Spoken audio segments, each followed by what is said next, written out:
Hello friends, welcome back to Lalli and గని crazy vlogs. ఈ రోజు మన వీడియోలో వెయిట్ లాస్ బాదం మిల్క్ ఎలా తయారు చేసుకోవాలో ఈ వీడియోలో చూసేద్దాము. బాదం మిల్క్లో సోడియం తక్కువ ఉండడం వల్ల, హెల్తీ ఫ్యాట్స్ ఎక్కువ ఉండడం వల్ల పిల్లలకైనా పెద్దలకైనా ఇది హెల్తీ డ్రింక్ అండి. బాదం పప్పు తినడం ద్వారా శరీరంలో వైరల్ ఇన్ఫెక్షన్తో పోరాడే శక్తి పెరుగుతుందండి. బాదం పప్పులో కాల్షియం, పొటాషియం, మెగ్నీషియం, ఈ విటమిన్ లాంటివి కలిగి ఉంటాయి.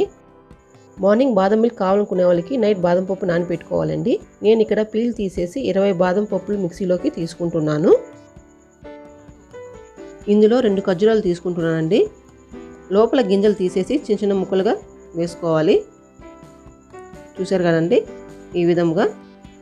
నేను ఇక్కడ 3 యాలకులు తీసుకుంటున్నానండి. లేదు మీ కాడ పౌడర్ ఉంటే 1/2 టీ స్పూన్ కన్నా తక్కువ తీసుకోండి.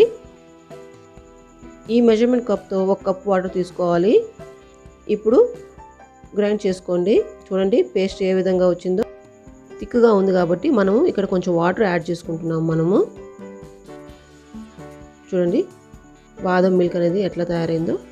చాలా హెల్తీ డ్రింక్ అండి. ఈ డ్రింక్ డయాబెటీస్ వాళ్ళు కూడా తాగొచ్చండి. కానీ 1 స్పూన్ తేనె వేసుకోండి ఖర్జూరం ప్లేస్లో.